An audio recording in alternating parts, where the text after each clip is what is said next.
The coffee pot was still in Eleanor's hand when Doyle Pruitt grabbed her wrist. It happened fast.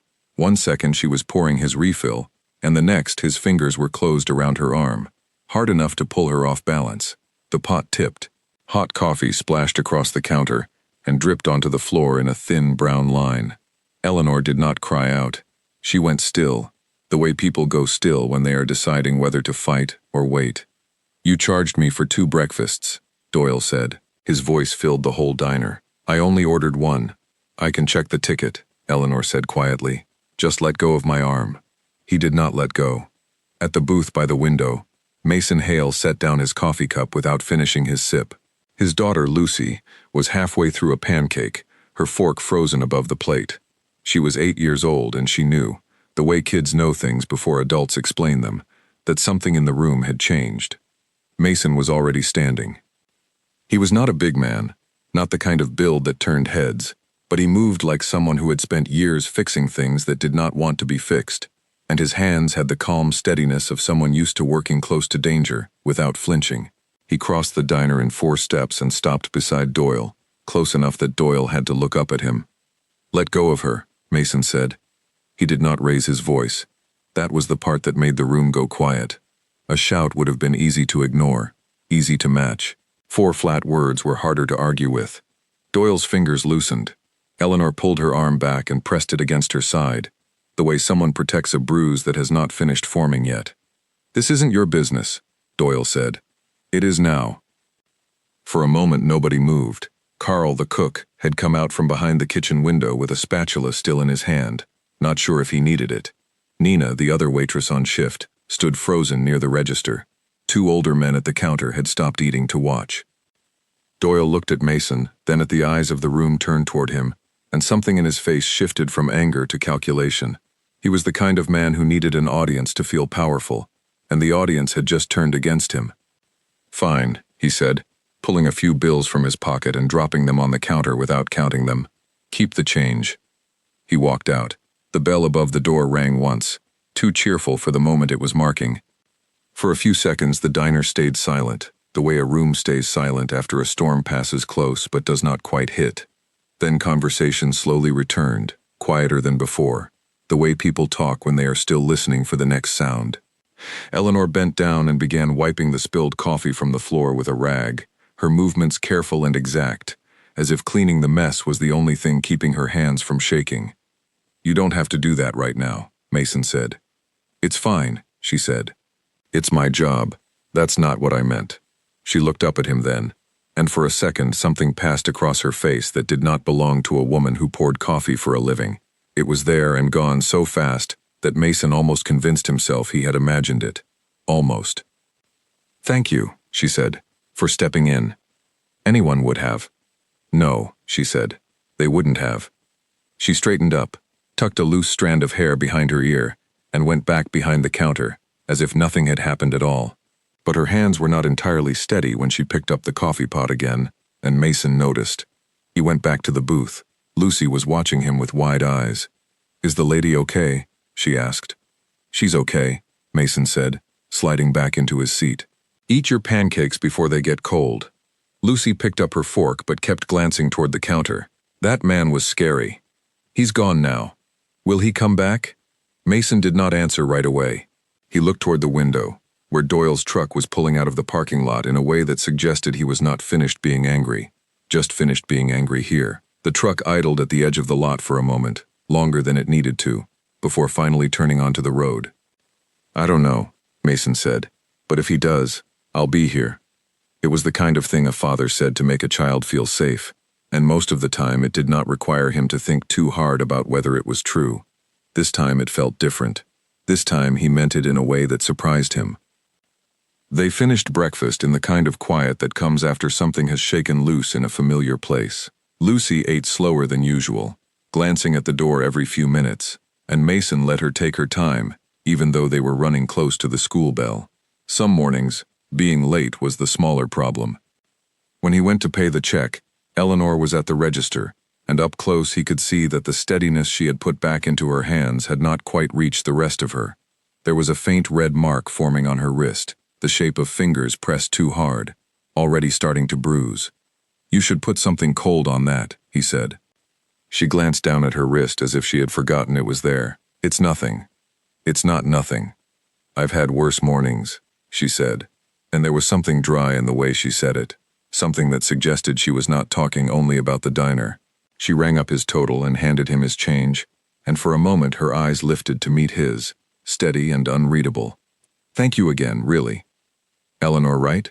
Mason said, glancing at the small name tag pinned to her apron. That's right. Mason, he said, and this troublemaker is Lucy. I'm not a troublemaker, Lucy said, offended. Eleanor's mouth curved into the first real smile Mason had seen from her that morning. Good to meet you both. Officially, I mean. Outside, a black car sat at the edge of the lot, parked in the shade of the awning, engine running.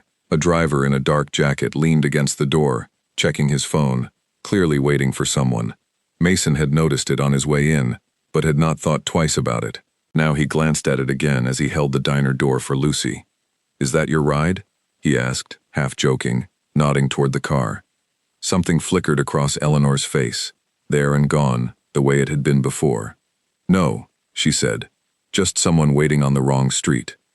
It was a strange thing to say, and stranger still was the way she said it, like a line she had used before and trusted to end a conversation.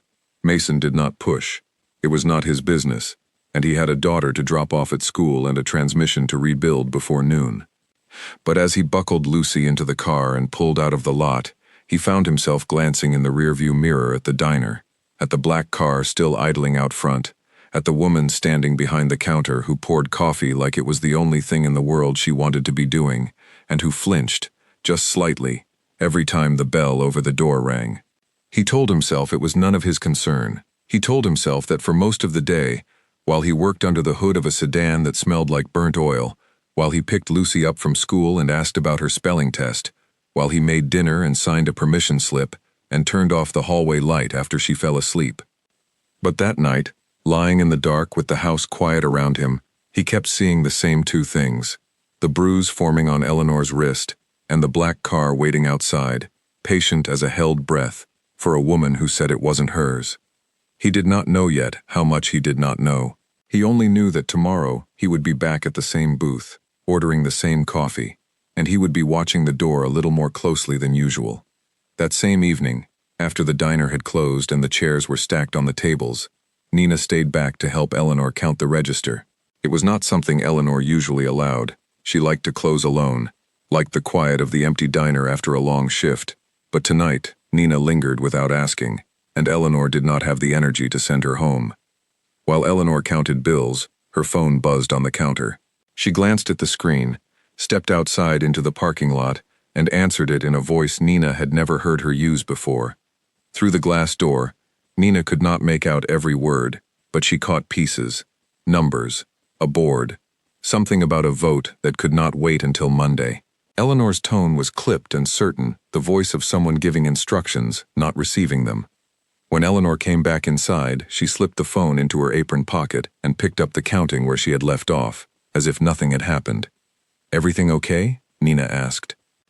Just a family thing, Eleanor said. Nina did not believe her, but she also knew better than to push. Eleanor had worked at the diner for almost a year, and in that time she had told almost nothing about herself. No mention of where she came from, no photographs in her wallet, no stories about a husband or children or a life before the apron. People who worked the early shift learned to read each other in silences as much as words, and Eleanor's silences had always felt deliberate, like a door someone kept gently closed without ever quite locking it. You handled yourself well today, Nina said, changing the subject. With that man grabbing you like that, I would have screamed the place down. It wasn't the first time someone's grabbed my arm, Eleanor said, and there was a flatness in her voice that made Nina look up. That's not something you say like it's normal. It happens, Eleanor said. People think because you're standing behind a counter, you're not really a person. You're a service. They forget the rest. Nina did not know what to say to that, so she said nothing, and the two of them finished closing in a silence that was less comfortable than usual. Outside, in the dark, the black car was gone. It had left sometime during the dinner rush, the driver giving up on whatever he had been waiting for, or perhaps simply told to come back another time. Eleanor noticed its absence the way she noticed everything that touched her carefully built routine, with a small private relief that she did not let show on her face. She locked the diner door behind her, checked it twice the way she always did, and drove home alone through streets that had nothing to do with where she had grown up, or who she used to be before all of this started. Across town, Mason sat at his kitchen table long after Lucy had gone to bed, a cup of coffee gone cold in front of him, thinking about a woman whose name tag said Eleanor and whose eyes had said something else entirely. He thought about the bruise on her wrist and the black car, and the way she had said it was just someone waiting on the wrong street, like she had rehearsed the line 100 times before he ever asked the question. He did not know her secret. He did not know that somewhere across the city, a glass building bore her name on a directory in the lobby, or that a man on the company's board was already making calls of his own, calculating how much damage one small public incident could do to a woman who had spent the last year hiding from exactly that kind of attention. All Mason knew was that something had cracked open that morning, in a diner that smelled like burnt toast and old coffee, and that he had stepped into the middle of it without meaning to. He finished his cold coffee, rinsed the cup, and turned off the kitchen light. Tomorrow, he told himself, he would just keep an eye on things. That was all. Nothing more than that. He almost believed it. 3 days passed before Doyle Pruitt came back. He did not walk through the front door this time. Mason noticed his truck first, parked across the street from the diner instead of in the lot, facing the entrance the way a man parks when he wants to watch something without being part of it. Mason was walking Lucy in for breakfast, her backpack slung over one shoulder, and he slowed his steps just enough to look twice. "Daddy, you're squishing my hand," Lucy said. He loosened his grip without realizing he had tightened it. "Sorry, bug." Inside, the morning routine moved the way it always did. Eleanor was behind the counter, sleeves pushed up, hair pulled back, pouring coffee for a trucker at the far end, and laughing at something Carl said through the kitchen window. For a moment, watching her laugh, Mason almost convinced himself he had imagined the tension of 3 days ago. Almost. Then she glanced toward the window, saw the truck parked across the street, and her laugh died in her throat so fast it was like watching a light switch off. She recovered quickly. By the time she reached Mason and Lucy's booth with 2 menus neither of them needed, her face had smoothed back into its usual calm. "The usual?" she asked.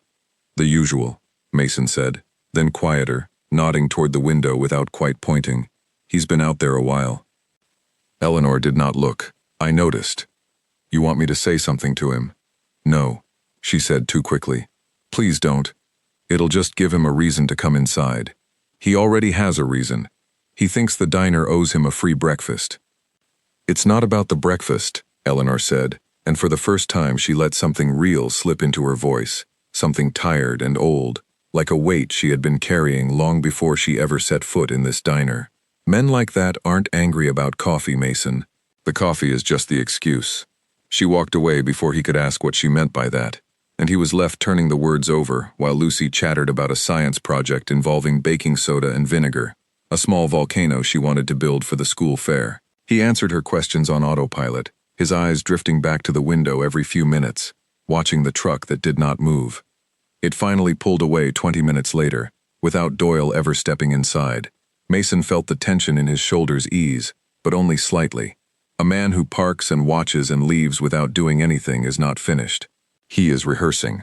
Over the following 2 weeks, a pattern began to form, the kind of pattern that is easy to miss day by day, and impossible to ignore once you step back and look at the whole shape of it. Doyle's truck appeared near the diner 3 more times, never staying long, never coming inside, just enough to remind Eleanor that he knew her schedule. Once, Mason saw him at the gas station 2 blocks away, leaning against the pump even though his tank could not possibly still be empty from the last fill, watching the diner's parking lot in his mirror. At the same time, something else was happening, something Mason noticed without quite naming it. He had started arriving earlier than he needed to. He told himself it was because Lucy liked getting a booth by the window, or because the lines got longer after 8. But the truth sat closer to the surface than he wanted to admit. He liked the 10 minutes before the rush, when Eleanor had time to lean against the counter and talk, instead of just pour and move.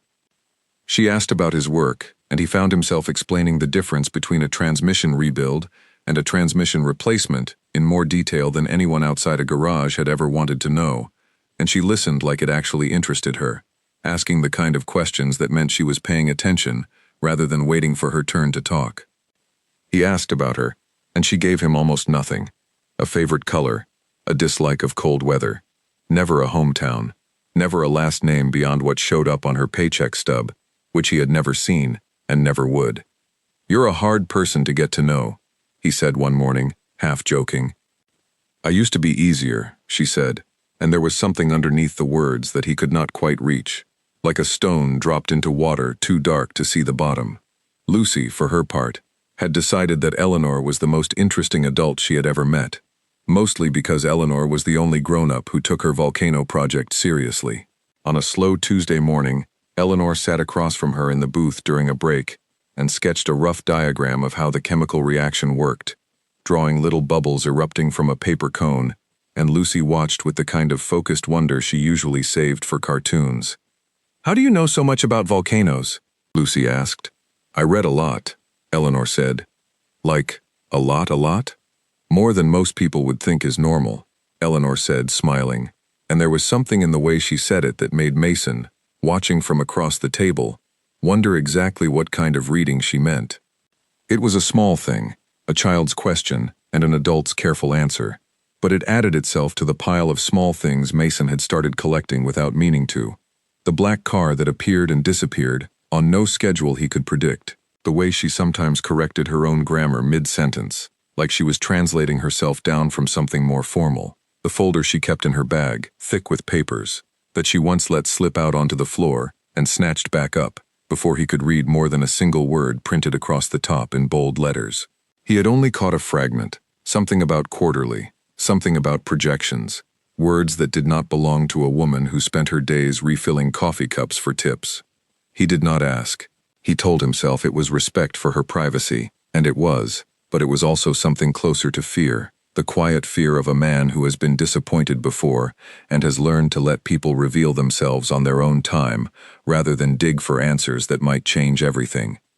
What he could not avoid, however, was Doyle. The third week brought the worst of it. Mason had dropped Lucy at school and circled back to grab a coffee before his first job of the day, a habit that had less to do with caffeine and more to do with checking that the morning had gone smoothly. He pulled into the lot just as Doyle's truck was leaving, too fast, gravel spitting from beneath the tires.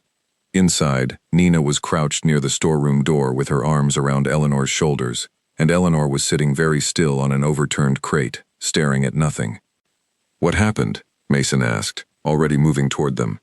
"He followed her out back when she went to grab supplies," Nina said, her voice shaking with the kind of anger that comes from feeling helpless. "Said some things, real ugly things, told her she thought she was better than everyone, that she had no right acting like she was someone important.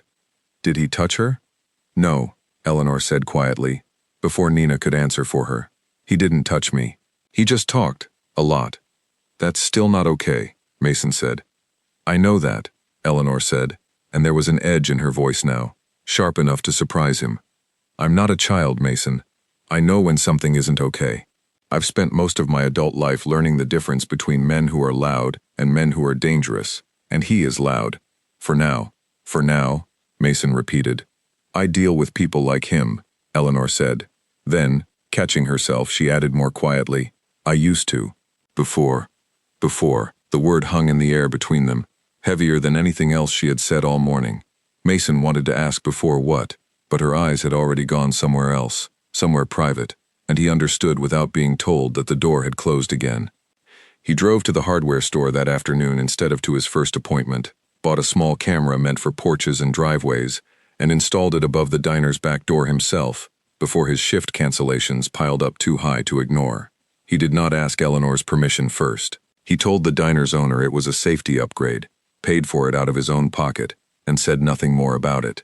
When Eleanor noticed the camera 2 days later, she stood beneath it for a long moment, looking up at the small black lens, and then found Mason in the lot loading tools into his truck.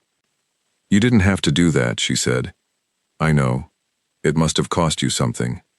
$20 and an hour of my time," he said. "Cheap, considering." "Considering what?"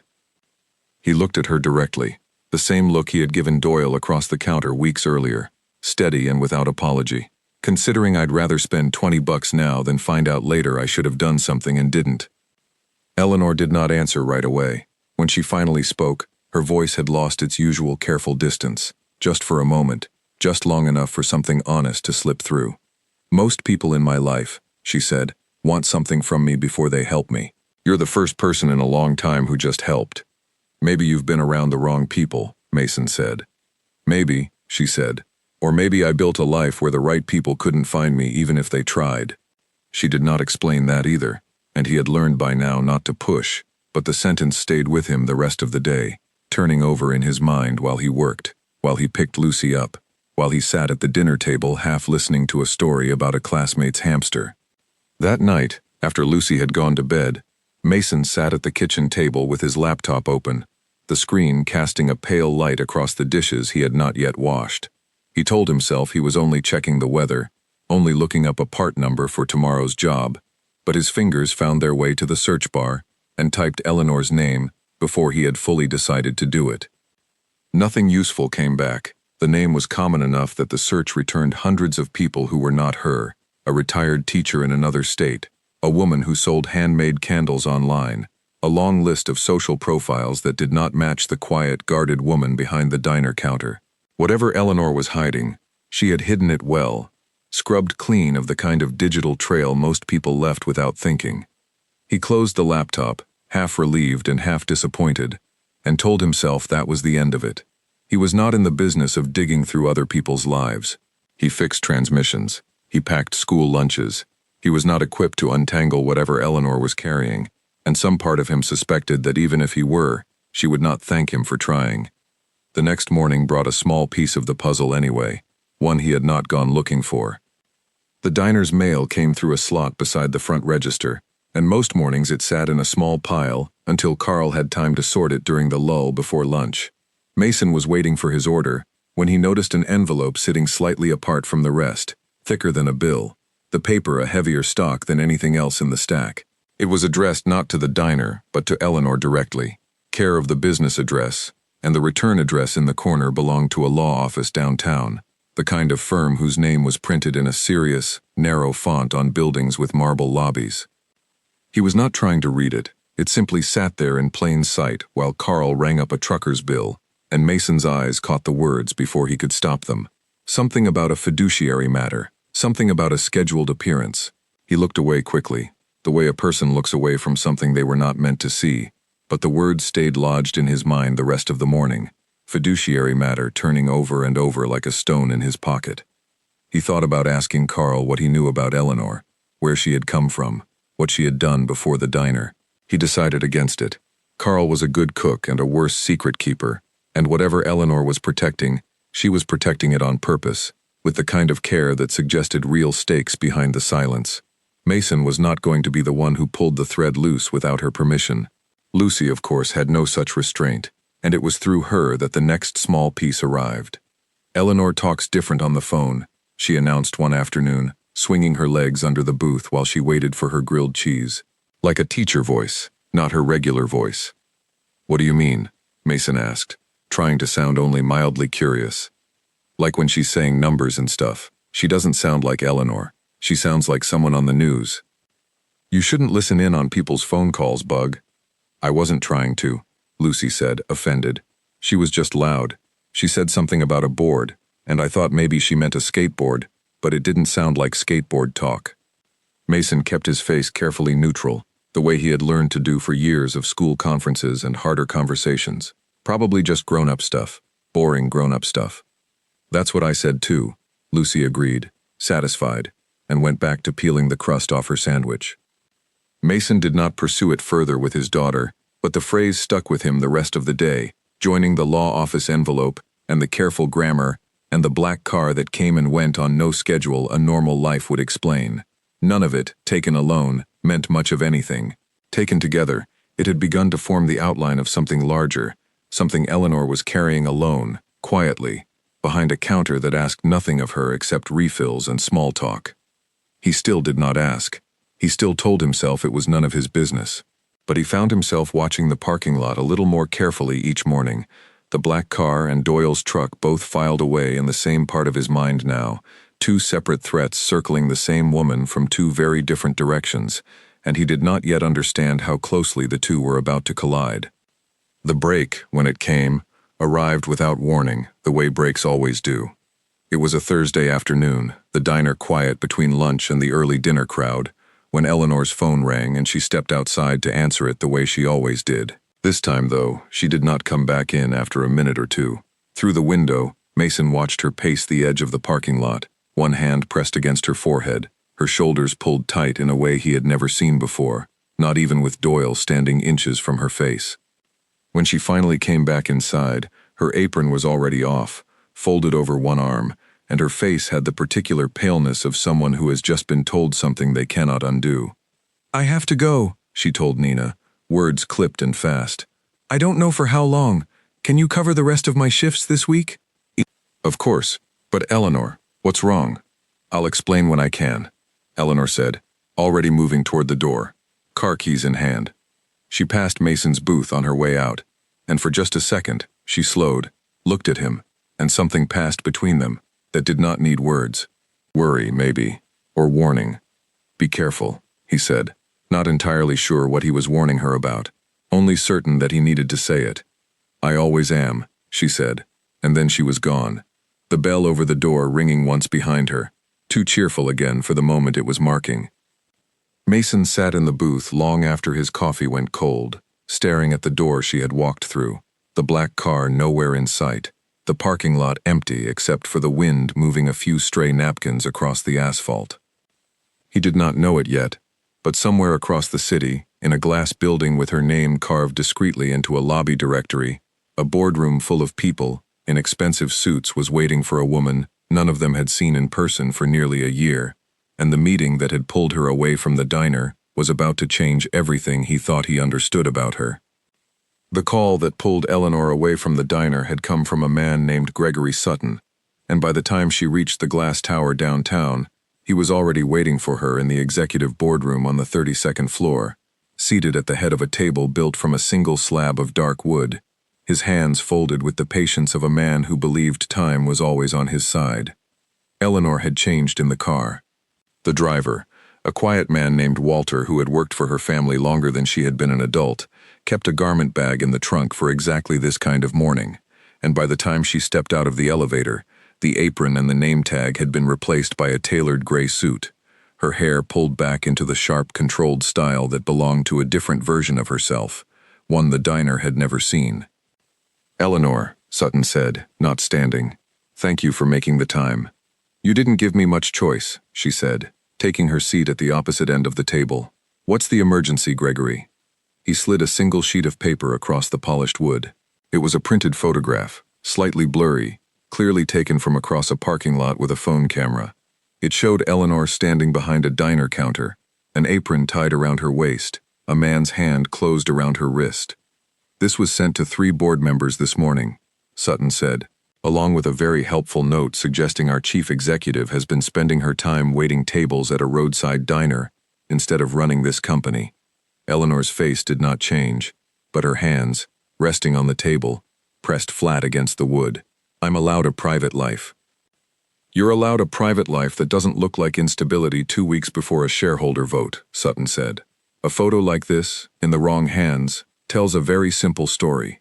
Grieving widow loses her grip, starts hiding from her own company, gets harassed by strangers in some forgotten diner because she can't be bothered to show up here and lead. That's not what happened." "It doesn't matter what happened," Sutton said, and for the first time, something sharp slipped through his calm. "It matters what story the board believes, and right now, you've handed your opponents a very convenient one."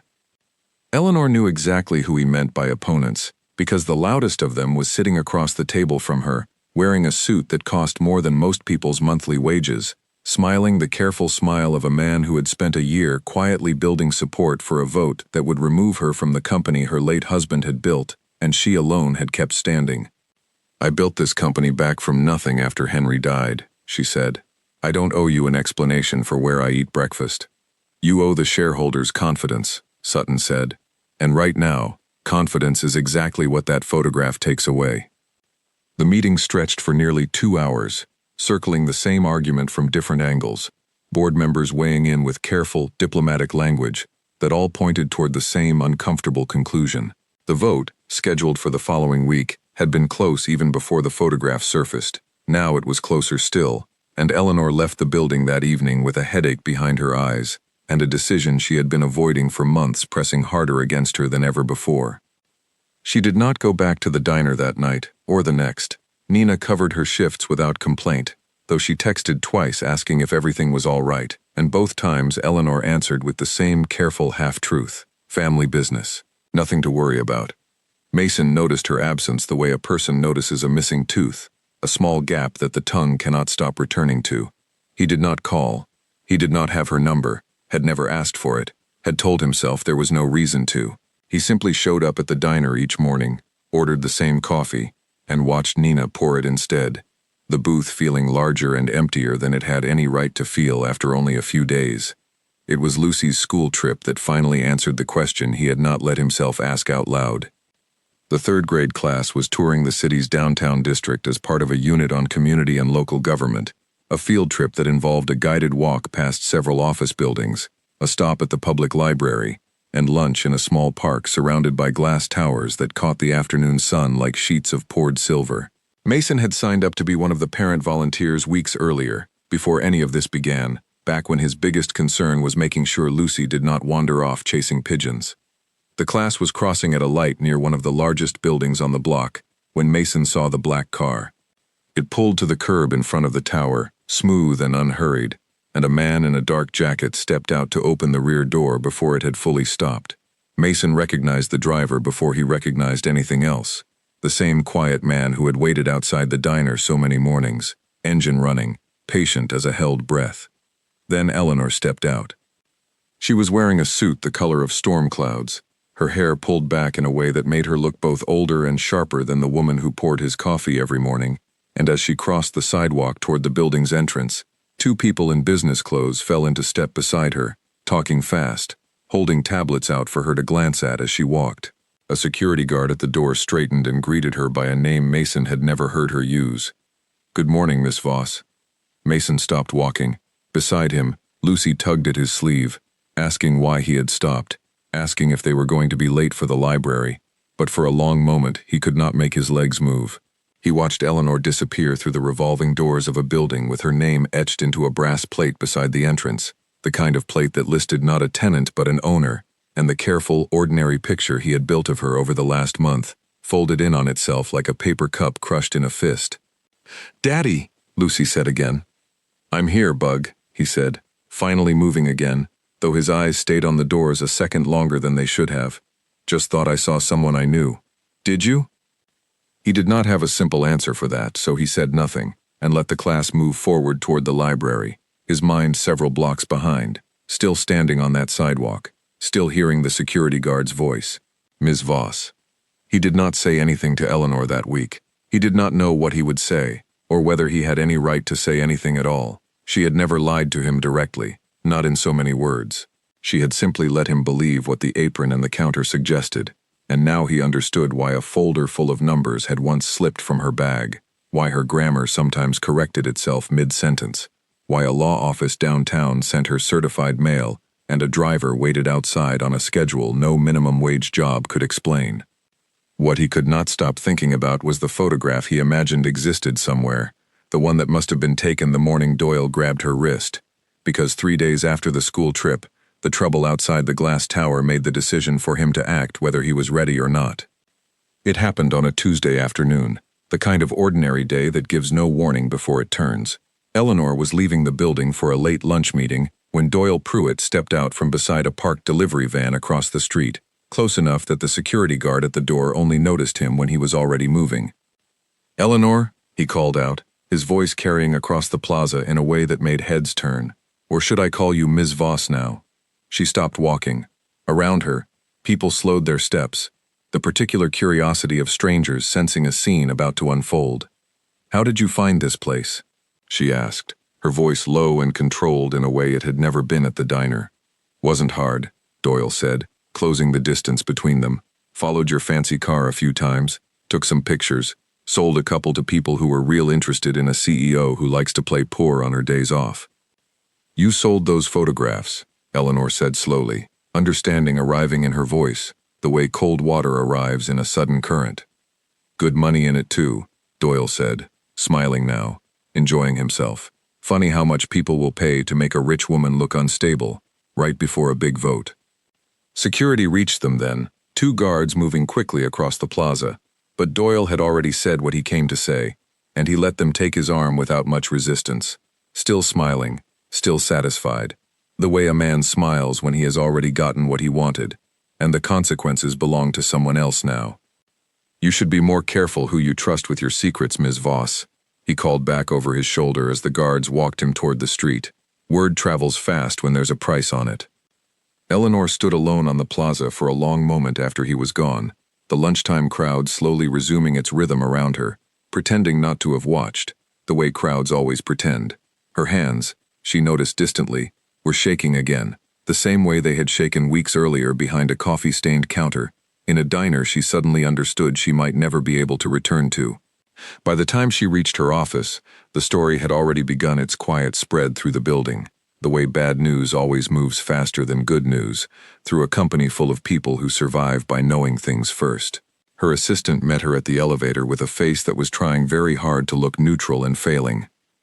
Mr. Sutton would like 5 minutes, the assistant said. I'm sure he would, Eleanor said, and walked past her own office straight into his instead, not waiting to be announced. Sutton was already standing when she entered, a tablet in his hand, his expression arranged into something that almost passed for sympathy. I heard what happened outside. Are you all right? Don't pretend to care, Gregory. It doesn't suit you. I do care, he said, setting the tablet down. I care about this company surviving a vote that's already too close, and a man shouting your real name across a public plaza, telling anyone who'll listen that he sold photographs of you, does not help either of us. It helps you, Eleanor said. It helps you a great deal. He did not deny it.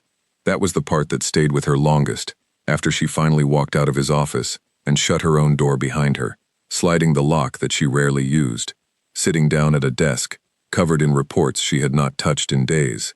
He had not even bothered to deny it. She sat there for a long time without turning on her computer, looking instead at the framed photograph on the corner of her desk, the only personal object in a room otherwise built for efficiency. It showed a man with an easy smile and tired eyes, his arm around her shoulders, both of them younger and lighter in a way that had nothing to do with age. Henry had been gone for 14 months.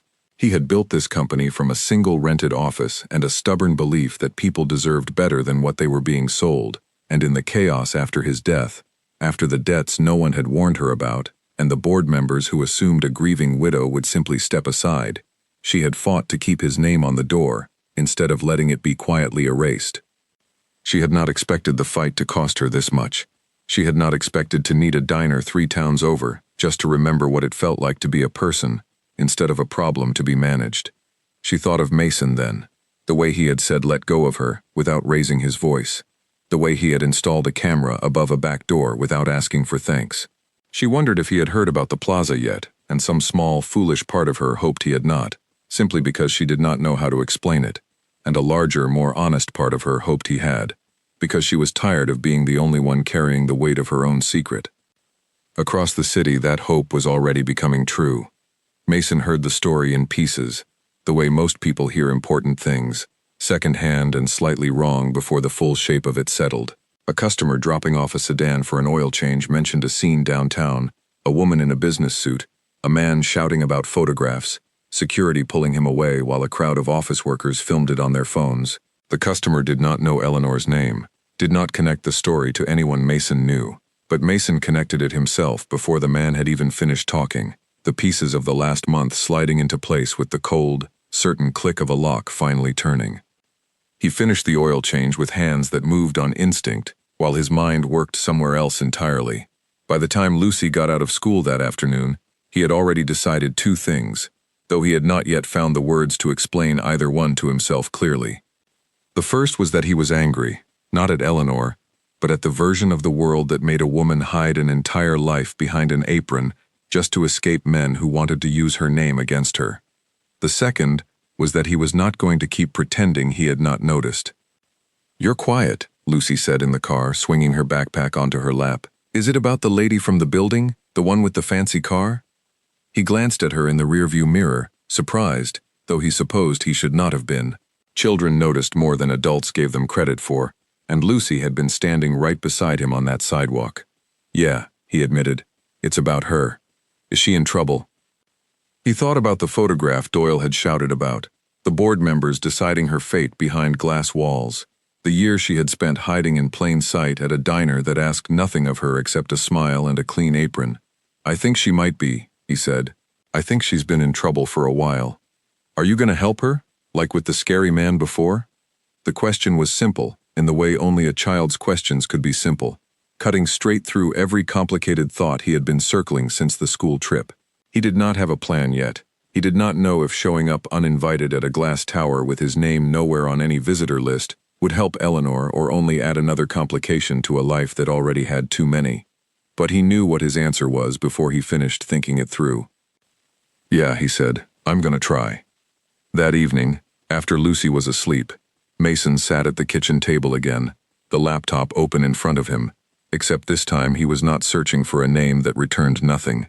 He was searching for the company whose name he had seen etched in brass beside the revolving doors, reading through pages of public filings and news articles he barely understood, learning for the first time the full shape of the woman he had been quietly falling for, without ever once knowing her last name.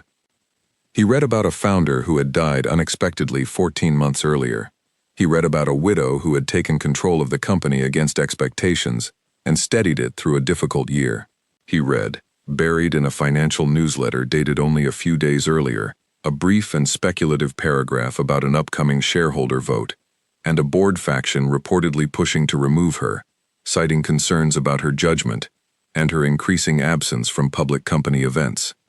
He closed the laptop a little after midnight, the kitchen dark except for the small light above the stove, and sat in the quiet for a long time, thinking about a woman who poured coffee like it was the only thing in the world she wanted to be doing, and who was, somewhere across the city, fighting alone for everything her husband had left behind.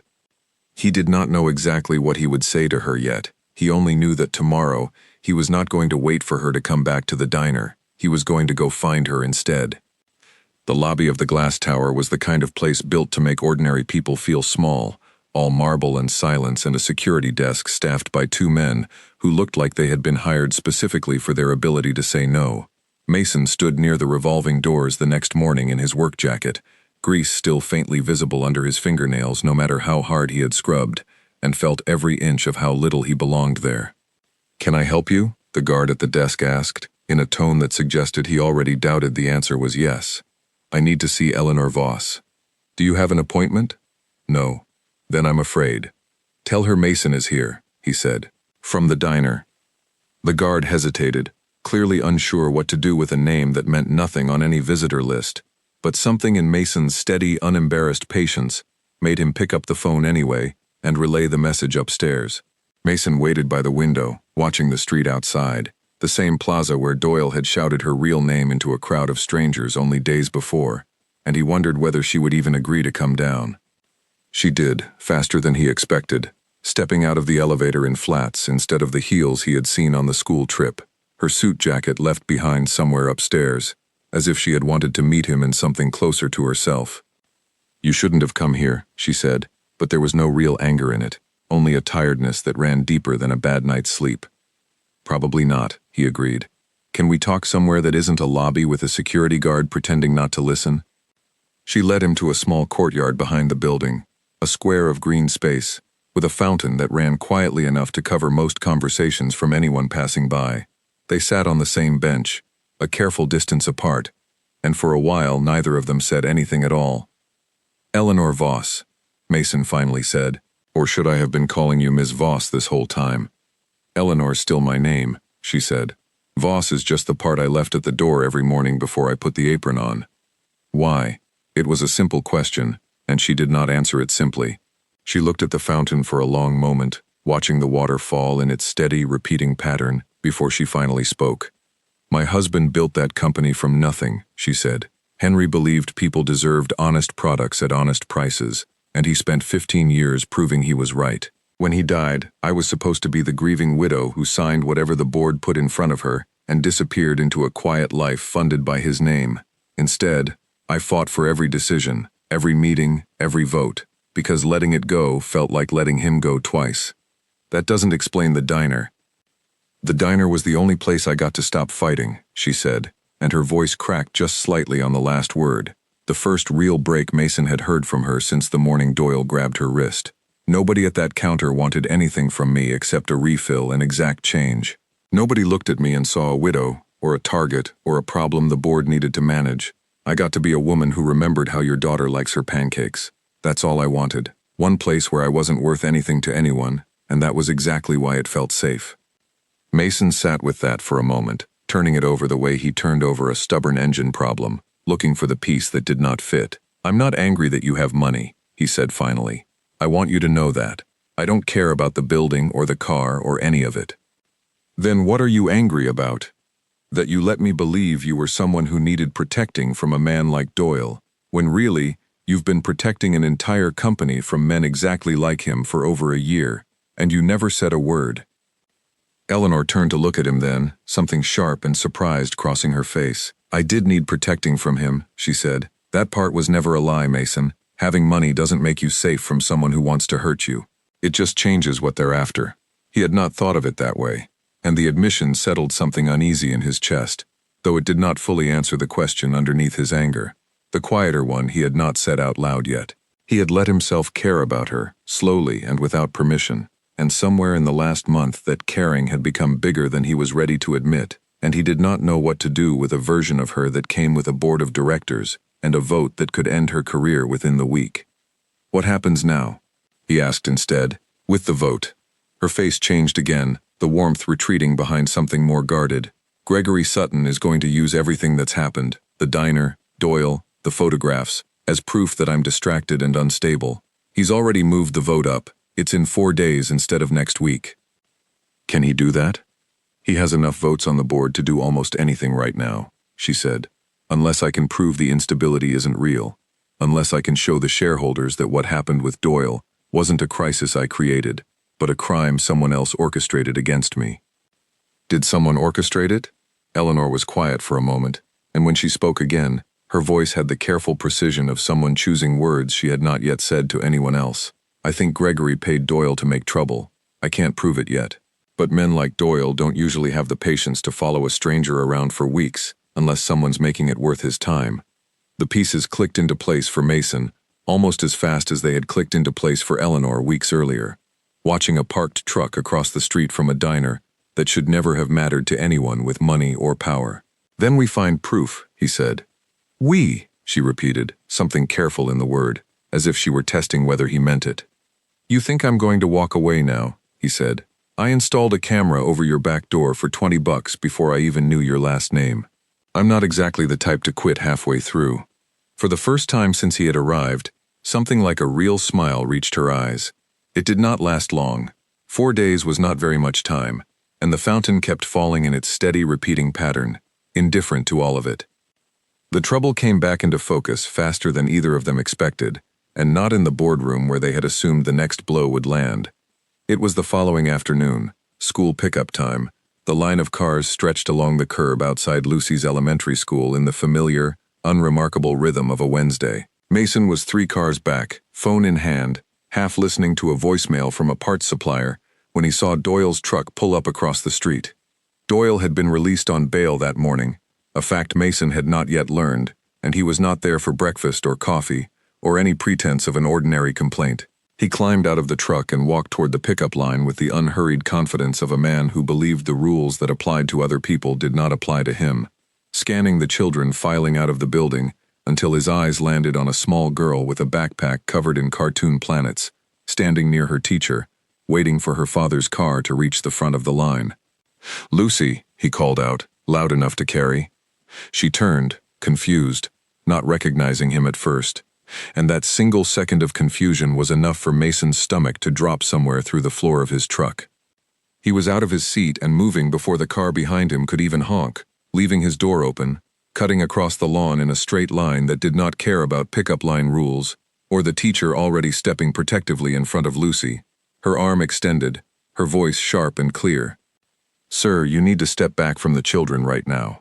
I just want to talk to her dad," Doyle said, holding his hands up in a show of harmlessness that fooled no one. "Tell Eleanor I said hello, kid. Tell her some things follow you no matter how nice the building is." Mason reached them before he finished the sentence, placing himself between Doyle and Lucy with the same flat, unhurried certainty he had used weeks earlier across a diner counter, except this time there was nothing calm left underneath it. "You do not get to come near my daughter," he said, his voice low and shaking with something he did not bother to hide. "You do not get to say her name. You do not get within 100 feet of her ever again." "Or what?"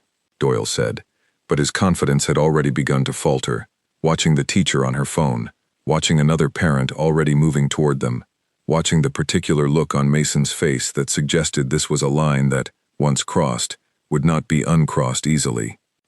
The school's security officer arrived within the minute, followed quickly by a police cruiser that happened to be only blocks away, and Doyle was walked off the property in handcuffs for the second time in 2 days, this time with a violation of his bail conditions added to whatever charges were already waiting for him. He did not look back at Mason.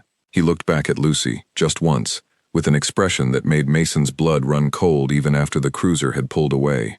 Lucy cried in the car on the way home, not the loud, dramatic tears of a child overreacting, but the quiet, confused tears of someone who understood that something frightening had almost happened, and did not yet have the words for it. Mason held her hand the whole drive, his own pulse still hammering, and made a single phone call before he had even pulled into the driveway. "Eleanor," he said when she picked up. "He came to Lucy's school today." The silence on the other end of the line lasted long enough that he checked the screen to make sure the call had not dropped. "Is she all right?" Eleanor finally asked, her voice tight with a fear that had nothing to do with boardrooms or shareholder votes. "She's scared," Mason said. "She's safe. But Eleanor, this isn't just about you anymore. He's bringing it to my front door." "I'm coming over," Eleanor said before he could answer. "If that's all right. I want to see her. I want her to know I'm not going to let this happen again." Mason hesitated only a second before agreeing, surprised at how much he wanted her there, how much the house had started to feel incomplete without the possibility of her in it. She arrived an hour later, no driver this time, parking her own car at the curb and walking up the path in jeans and a plain sweater, nothing about her suggesting the woman who had stood across a boardroom table from Gregory Sutton only days earlier. Lucy was curled on the couch under a blanket, still pale, still quiet, in a way that did not suit her, and when Eleanor knelt down in front of her, she did not offer empty reassurances or rush the moment. "I'm sorry that man scared you," Eleanor said. "That was never supposed to happen. He came after me, and I let it get close to you, and that was wrong." "Is he going to come back?" Lucy asked, her voice small.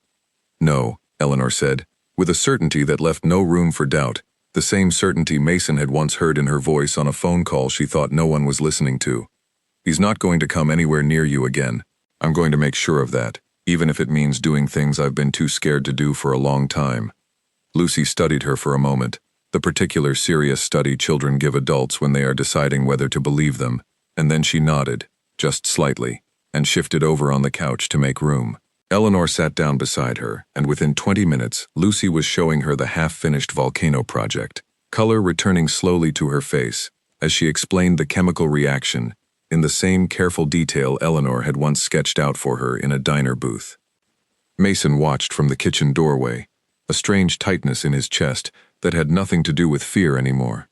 Later, after Lucy had fallen asleep on the couch and Mason had carried her up to bed, he came back downstairs to find Eleanor standing at the kitchen window, looking out at the dark yard, her arms wrapped around herself. "I should have ended this weeks ago," she said, before he could ask. "I knew Sutton was using Doyle. I suspected it the first week, honestly, when a man with no obvious connection to me suddenly knew which diner I worked at and which hours I kept. I told myself I needed proof before I acted, that moving too fast would make me look paranoid in front of the board. I let caution cost me time I didn't have, and today it almost cost me your daughter." "You didn't know he'd go that far," Mason said. "I should have assumed he would," she said. "Men like Sutton don't hire people who know where to stop." Mason crossed the kitchen and stood beside her at the window, close enough that their shoulders nearly touched. "What do you need? To prove it was him?" "Doyle mostly," Eleanor said. "If he'll talk.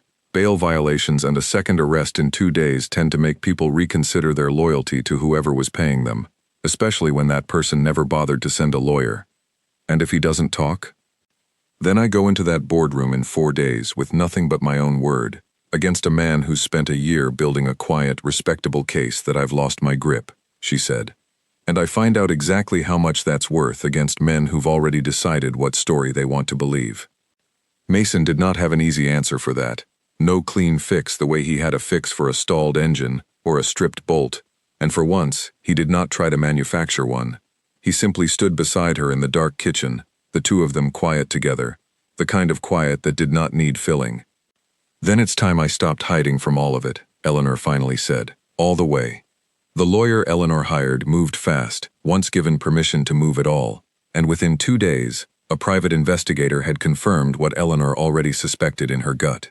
Doyle Pruitt, facing a second arrest and a stack of charges that included violating his bail conditions near a school, had finally agreed to talk in exchange for his own lawyer pushing for a lighter sentence. He admitted, on record, that a man matching Gregory Sutton's description had approached him through an intermediary 3 months earlier, offering cash for information about Eleanor's daily movements, and later for something messier, something designed to make her look unstable in public.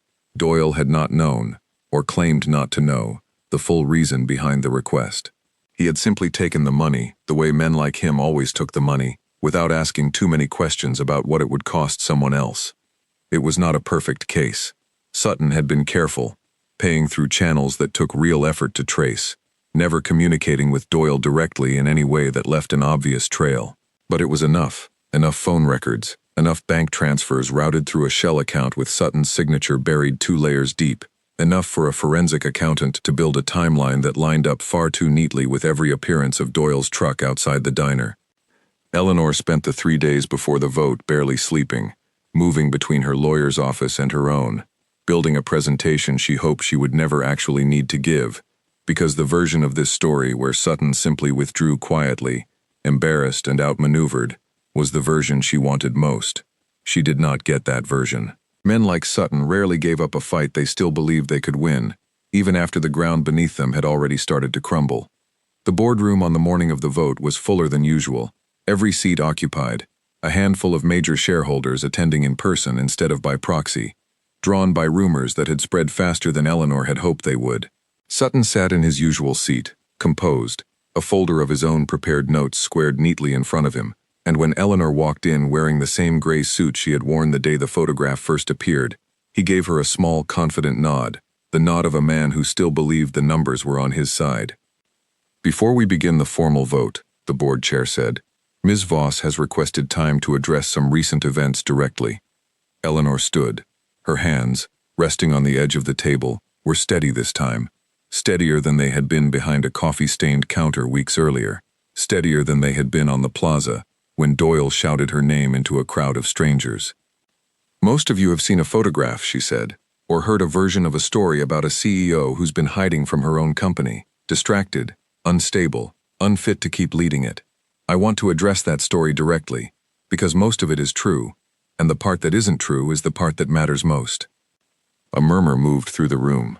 Sutton's expression did not change, but his hand, Eleanor noticed, had gone very still on top of his folder. It's true that for the past year, I've spent several mornings a week working as a waitress at a diner outside the city, she continued. I did it because after my husband died, I found myself running a company full of people who needed me to be certain and composed every single hour of every single day, and I had nowhere left to simply be a person who was still grieving. That diner gave me that. I'm not ashamed of it, and I don't intend to apologize for it. She let that settle for a moment before continuing. What's also true is that several weeks ago, a man began following me, harassing me, eventually confronting me in a public plaza outside this very building, and approaching my closest friend's 8-year-old daughter outside her school. That is the incident behind the photograph many of you received, and what I can now prove, with documentation my legal team has provided to each of you this morning, is that the man responsible for that harassment was paid to do it, through a shell account traced directly back to a member of this board. The room had gone fully silent now, the kind of silence that has weight, that presses against the walls. Sutton's composure finally slipped, just slightly, a tightening around his eyes that he could not quite control. "This is absurd," he said, his voice carrying less certainty than it had only minutes earlier. "A baseless accusation timed perfectly for a shareholder vote. Convenient, isn't it?" "It would be convenient," Eleanor said, "if it weren't supported by phone records, bank transfers, and a signed statement from the man you hired. I'd be happy to let the board review all of it before we proceed to any vote at all." The lawyer beside her opened a second folder and began distributing copies down the table, and as pages turned and eyes scanned columns of numbers and dates that lined up with damning precision, the room's attention shifted, slowly, and then all at once, away from Eleanor and toward the man at the head of the table, whose careful, year-long campaign was unraveling in real time. Sutton tried, for a while, to hold his ground, accusing the documents of being manufactured, suggesting Eleanor herself had orchestrated the entire crisis to manipulate sympathy ahead of the vote, but the accusations sounded thinner each time he repeated them, and the faces around the table had already begun to close against him, the particular closing that happens when powerful people sense which way the wind has actually been blowing. The vote, when it finally happened nearly 2 hours later, was not close at all. Eleanor retained her position as chief executive with overwhelming support, and a separate, hastily added motion to investigate Sutton's conduct passed with almost the same margin. He left the building that afternoon, escorted by building security, his career inside the company finished, his legal troubles only beginning, the consequences of his quiet campaign arriving all at once, instead of in the slow, manageable pieces he had clearly hoped for. Eleanor did not celebrate in the boardroom. She thanked her lawyer, signed the documents that needed signing, and left the building as soon as she reasonably could, driving herself across town instead of waiting for Walter, the windows down, the city noise pouring in around her in a way that felt, for the first time in 14 months, less like pressure and more like simply being alive. News of the vote reached the diner before Eleanor did. Nina had taken to checking the business pages on her phone during slow stretches of her shift, a habit she had picked up the moment Mason finally told her, carefully and with Eleanor's permission, who their quiet co-worker really was. Nina had not taken the news well at first, not angrily, but with a kind of stunned hurt that came from realizing a friend she thought she knew had been carrying something this large in silence. "A whole year," Nina had said, the evening Mason explained it, wiping down the counter with more force than the job required. "A whole year of me complaining about my rent, and she's sitting there listening like it's the most important thing in the world, and the whole time she could probably buy this entire building without blinking. I think that's part of why she never said anything," Mason had told her. She didn't want anyone treating her differently. She wanted the rent complaints to stay exactly as important as they always were. Nina had thought about that for a long moment, then nodded slowly, some of the hurt softening into something closer to understanding. "Doesn't mean I'm not still a little annoyed," she said, "but I get it." Carl, when he found out, mostly wanted to know if the diner's old fryer, the one that had been threatening to die for the better part of a year, might finally get replaced now that the truth was out. And Eleanor had laughed for the first time in days when Mason relayed the question, a real laugh that reached all the way to her eyes. "Tell him yes," she said. "Tell him it's already ordered." By the time the vote concluded and the news had fully settled through the small, gossiping ecosystem of the diner's regular staff, the strangeness of it had already begun to wear into something more ordinary, the way most surprising truths eventually do, once people have a little time to sit with them. Nina still rolled her eyes good-naturedly when Eleanor occasionally slipped into the brisk, efficient tone of someone used to running meetings. Carl still handed her the same order tickets he handed everyone else. The diner, against every reasonable expectation, simply absorbed the truth and kept moving, the way diners always do, one cup of coffee at a time. She found Mason at the garage, elbow deep in an engine that had nothing to do with any of it, and when she walked through the open bay door still in her gray suit, he straightened up so fast he nearly hit his head on the raised hood. "It's done," she said. "Sutton's out. The vote went my way." Mason wiped his hands on a rag, the relief on his face open and unguarded, in a way he had not let himself be in weeks. "And Doyle?" "Cooperating, for now," Eleanor said. "His lawyer's hoping it earns him something lighter. I'm hoping it earns him a long time to think about who he chooses to work for next." "And you?" Mason asked. "Are you all right?" It was a simple question, the kind he had been asking her in different forms since the morning he stepped between her and a man who would not let go of her wrist, and this time she let herself answer it honestly, without the careful, practiced deflection she had used for over a year. "I'm tired," she said, "and I'm free. In a way I haven't been since Henry died. Those two things are sitting right next to each other right now, and I'm not entirely sure what to do with either one." "You don't have to figure it out today," Mason said. "No," she agreed, "but there is one thing I want to figure out today." She told him then what she had decided on the drive over, the plan already taking shape in her mind, somewhere between the boardroom and the garage. She was not going to disappear from the diner the way the last few weeks of crisis might have suggested. She was going to keep the early shift, 2 mornings a week, openly now, no longer hiding behind a name tag that left out half of who she was. The board would know. The press, eventually, would know too, and there would likely be a few uncomfortable headlines about a CEO who poured coffee for fun. But she found, standing in a garage that smelled like motor oil and metal, that she did not much care anymore what story other people wanted to tell about her choices. "It's the one thing in my life nobody assigned me," she said. "I'm not giving it up just because people finally know about it." The legal matters that followed took longer to resolve than either of them expected, the way these things usually do, unfolding in small, procedural steps that lacked any of the drama of the boardroom or the school pickup line. Doyle Pruitt's cooperation earned him a reduced sentence, but not a light one, and the judge who reviewed his case seemed particularly unmoved by the detail of an 8-year-old girl standing alone in a school pickup line, while a man called out her name like a threat. Eleanor did not attend the sentencing. Mason did, sitting quietly in the back row, and afterward he told her only that it was over, that Doyle would not be anywhere near either of them for a long time, and that seemed to be enough for both of them to finally let the matter rest. Gregory Sutton's case moved more slowly, tangled in the kind of careful, expensive legal maneuvering that money could still buy even after disgrace, but the company's investigation alone was enough to end any influence he had left in the industry, his name quietly removed from every board and committee that had once welcomed him.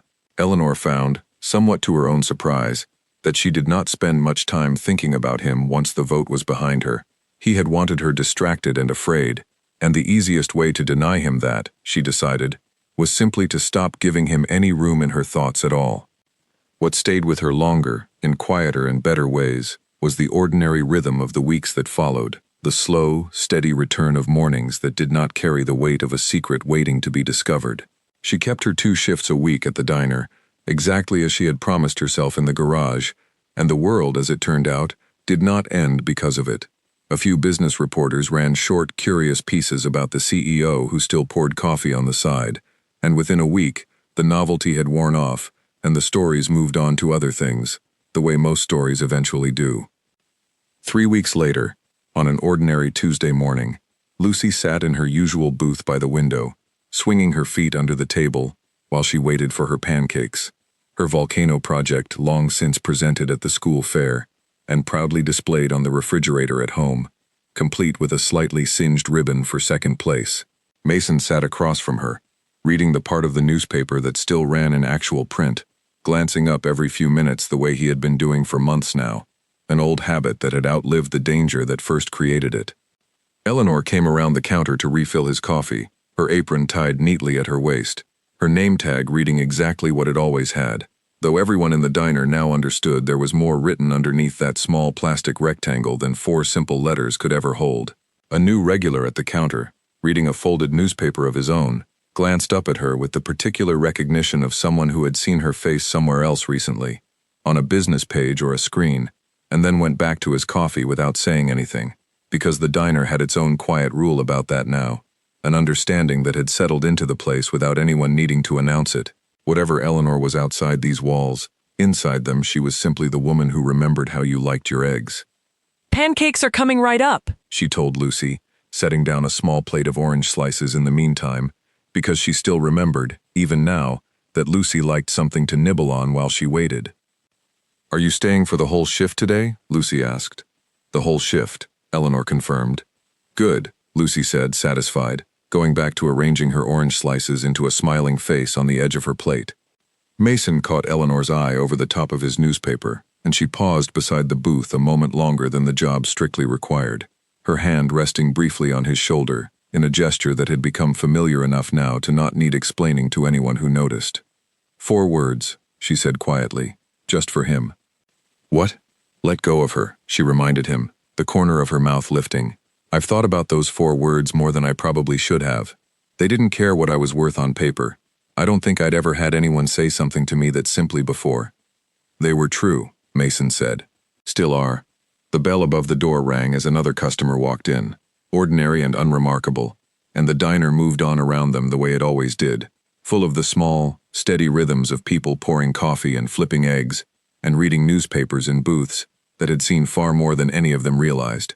Outside, the morning light came in clean and uncomplicated through the window, falling across a table where a mechanic, his daughter, and a woman who ran half a city's worth of business before most people finished their first cup of coffee, sat together in the kind of quiet that no longer needed to hide anything at all.